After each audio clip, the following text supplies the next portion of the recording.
You may feel differently. You may feel differently about Headhunters than most people do. Like me, Headhunters, I feel like is just one of the most incredible records ever recorded. As my friend Imagination Kelvin said, Lee said on this show, it was a sonic boom. But yeah, Places and Spaces ain't that far behind. It's an incredible record from start to finish.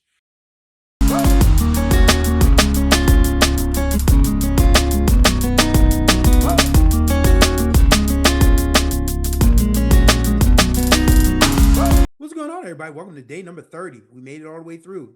Final day of the Black Music Month 30 series here on the Groove Line with your boy Chris Stevens. Hopefully, you all are doing well out there. Whew, man, I'll save my final thoughts for when we get to the end of this review because we got one more artist to talk about, one more album to talk about. Today, we are going to talk about Dr. Donald Byrd, one of the great jazz trumpeters of all time.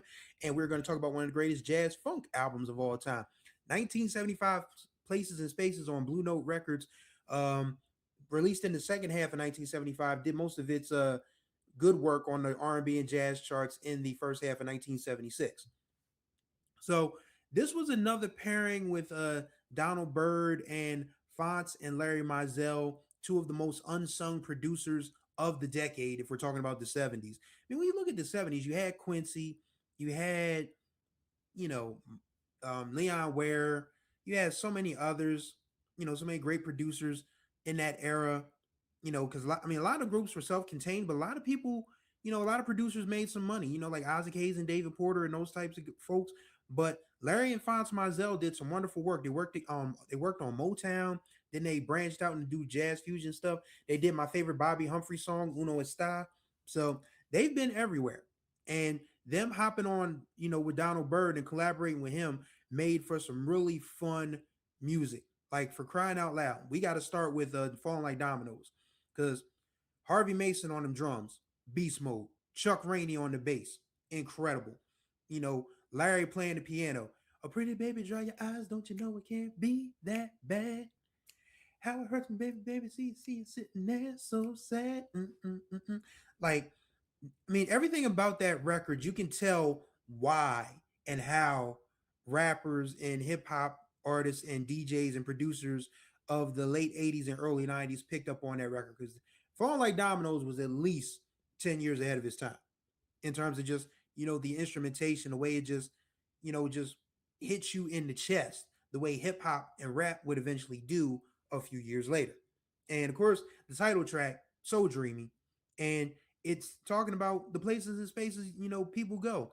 You can see why it's called Places and Spaces, because if you look at the album cover, there's, clouds, there's airplanes. It's like, being just being in marvel, but just being in awe of, being able to fly and, vacation and take trips and travel and see all of that stuff. The way the song ends is, I've seen a lot of rivers, crossed a lot of land, takes a little while to get you to understand. Like, it's life. Like, you have to experience life in order to understand life. And as fun of a record and as dreamy of a record and as airy and spacious of a record as Places and Spaces is, it's a good story behind that. I mean, there isn't that much to say, because it starts, all the places and spaces I've been. And then, of course, it's just instrumentation. And of course, it comes back at the end, seen a lot of rivers, crossed a lot of land. Takes a little while to get you understand. Those strings, man, those strings and horns in unison, just incredible. In wonderful, wonderful song.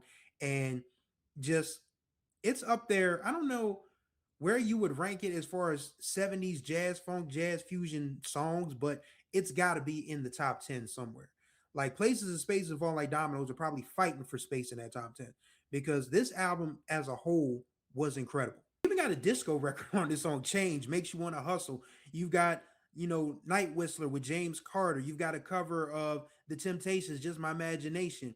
You've got You and Music. Everything on this record hits. Every single thing.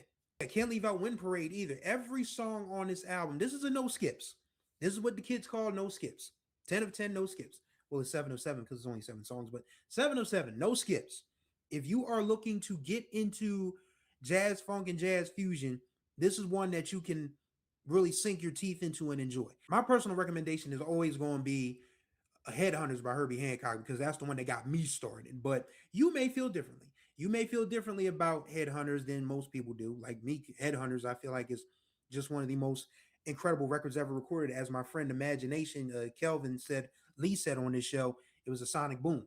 But yeah, Places and Spaces ain't that far behind. It's an incredible record from start to finish. If you are just trying to get yourself, if you're not familiar with jazz fusion and jazz funk, and you're trying to say, where do I start? Places and Spaces by Donald Byrd is a good place to start. Highly recommend that record. And just going back and listening to it before I recorded this show, it just was like, man, I know people in the 70s had a time because you had so much variety and diversity in the music. You had jazz funk, you had, fusion, you had rock elements, you had disco, you had Philly soul, you had stacks up until a period in the 70s because of course they went belly up in 1975. You had so many different, you had Motown still. You had War out west, with the lowriders and the Chicano crowd. So much. Chicago, Detroit, every music, every black city had a music scene that was different than the other. And that's what made music in the 70s, in my opinion, great. It's my personal favorite for a decade. The only period that comes close to the jazz funk, jazz fusion era of the early to mid 70s, even to the late 70s, is the electro post disco boogie era of the early 80s. And I still need to do a whole episode on that. I do episodes on those songs every day. So, you guys already know how I feel about that. But Places and Spaces by Donald Byrd is one of those jazz funk albums that you can't go wrong with if you're trying to get into it, if you're trying to get back into it, or you just want to be reminded of how transcendent that genre actually is. Because I still laugh at when I had a Lee on and he said that Ron Carter would cuss you out if you call what he did jazz. So, I guess jazz was just not what the musicians call it, but it's what we as critics and music fans call it. But that record is just undeniable. Like absolutely an undeniable record. And that is how we close the month of June. 30 days of Black Music Month. I told you guys I was going to deliver. I did it last year when we first started this channel, and we made it 30 days. We actually did 31 videos if you count our BET Awards live stream. And I want to thank everybody that tuned in. I want to thank the people that sent super chats. Those things really add up. So if you see me start posting videos that are premieres, please tune in for the premieres. And if you want to drop a super chat, whether it's $1, $2, $5, whatever you can spare, every little bit helps. But yes, Black Music Month. It has been an honor and a privilege to share this with you all. It has been an honor to interview people like Deanna Williams, the mother of Black Music Month, Marcus Chapman, a true music historian, and a dude who has been around the block, has worked in radio, has been on Unsung, has two really good books out.